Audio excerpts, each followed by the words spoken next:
वाह नील, तुमने बहुत शानदार अरेंजमेंट किया है। मैं सोच भी नहीं सकती थी कि जोधपुर में लोग तुम्हें इतना मानते हैं, तुम्हारी इतनी इज्जत करते हैं। हाँ बस ये तो बस कुछ भी नहीं है, ये तो बस एक छोटी सी झलक है। ये कहते हुए नील अपने सिर से पसीना साफ करने लगा। गौतम एकटक उसे देखकर मुस्कुरा रहा था। अब इसे क्या बताऊं कि इतनी सजावट और खातिरदारी की तो मैंने भी उम्मीद नहीं की थी। कहीं ये लोग मुझे कोई और तो नहीं समझ रहे। हे भगवान, बस कुछ घंटे और ये ड्रामा संभाल लेना, मेरी रिया के सामने इज्जत रह जाएगी। ये बात कहते हुए नील अगले ही पल हॉल के बीचों बीच रखी टेबल पर बैठ गया। रिया और शनाया भी मुस्कुराते हुए उसके पास बैठ गए, लेकिन गौतम अभी तक थोड़ी ही दूरी पर खड़ा होकर उन्हें देख रहा था। गौतम को खड़ा देखकर सिकंदर भी उसके पास आ गया।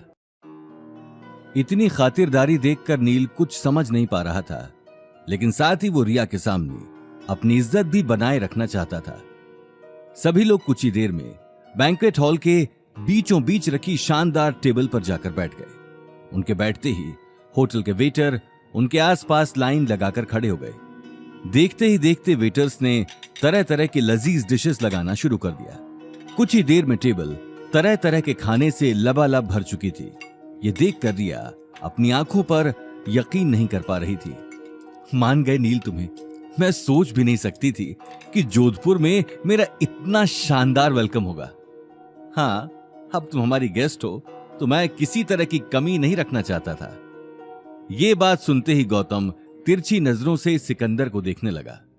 क्यों भाई मिस्टर घर जमाई, तुम हमेशा मंडी से सब्जी लेने जाते हो, आज तो हर सब्जी तुम्हें टेबल पर सजी सजाई मिली है। तुमने तो कभी अपनी जिंदगी में सोचा भी नहीं होगा, तुम्हारे लिए तो ये एक सपना ही होगा। अच्छा गौतम, अभी तक तुम घर का काम ही करते हो? मुझे लगा अब तो तुमने कोई ना कोई जॉब ढूंढ ली होगी। ये बात सुनते ही नील और शनाया एक दूसरे को देखकर जोर जोर से हंसने लगे। अरे इस फालतू आदमी को कौन जॉब पर रखेगा, इसकी शक्ल देखो, लूजर कहीं का। ठीक कहा भाई, इसने इतना घर का काम कर लिया है कि अब इसकी हड्डियों में शायद काम चोरी भर चुकी है। जब घर पर बैठे बैठे अवनी से खिला रही है तो इसे काम करने की क्या जरूरत है। गौतम की आंखें गुस्से में लाल हो चुकी थीं, लेकिन रिया के सामने वो कोई तमाशा नहीं चाहता था, इसलिए वो बिना कुछ कहे शांत ही बैठा रहा। वहीं देखते ही देखते नील ने अपनी झूठी शान दिखाने के लिए वेटर से महंगी महंगी वाइन मंगवाना शुरू कर दिया। टेबल पर अब एक से बढ़कर एक महंगी वाइन का ढेर लग चुका था। नील ने आओ देखा न ताओ और वाइन पीना शुरू कर दिया। शनाया और रिया ने भी वाइन के घूंट भरने शुरू कर दिए थे। वहीं गौतम का गिलास अब तक खाली था और नील उसे नीचा दिखाने का कोई मौका नहीं छोड़ना चाहता था। ये घर जमाई उस दिन बहुत बोल रहा था, मेरे साथ इसने दादी साकी भी बेइज्जती की थी। आज मैं इसे छोड़ने वाला नहीं। आज रिया के सामने मैं इसका वो हाल करूंगा कि ये यहां आने पर भी पछताएगा। हाँ, क्या हुआ गौतम द ग्रेट, तुम्हारा ग्लास खाली है? तुम कुछ ले नहीं रहे? ये इतनी महंगी महंगी वाइन्स तुमने अपनी जिंदगी में नहीं देखी होंगी और ना ही कभी देख पाओगे। आज मौका है, पी लो जितनी पीनी है। तुम भी क्या याद रखोगे कि किस रईस से पाला पड़ा है। ये बात कहते हुए नील ने एक ग्लास भरकर गौतम के सामने रख दिया। हालांकि नील अब नशे में धुत भी हो चुका था। नहीं थैंक यू सो मच, लेकिन मैं ठीक हूं। क्या ठीक है भाई, जब कह रहे हैं तो पी क्यों नहीं लेते?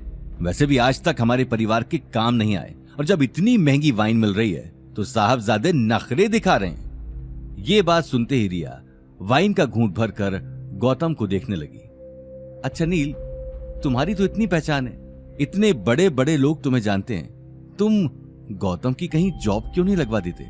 और कहीं नहीं तो इस होटल में सही, इस होटल में वेटर की नौकरी तो मिल ही जाएगी। हाँ क्यों नहीं, वैसे तो इस आदमी को कोई जॉब पर ना रखे, लेकिन सिर्फ मेरे कहने पर इस घर जमाई को इस होटल में जॉब मिल सकती है। लेकिन उससे पहले मेरी बस एक छोटी सी शर्त है कि इस आदमी को आज वाइन की एक बोतल खत्म करनी पड़ेगी। वाह, वेटर्स साहब के लिए और वाइन लेकर आओ। आज सर हमारे सामने दिल खोलकर पिएंगे, क्योंकि आज इनकी नौकरी का सवाल है। Yes sir. आगे की कहानी जानने के लिए देखिए अगला एपिसोड सिर्फ पॉकेट एफएम के यूट्यूब चैनल पर और रॉयल वारिस के सारे एपिसोड्स को सुनने के लिए डिस्क्रिप्शन में दी लिंक से डाउनलोड करें पॉकेट एफएम ऐप।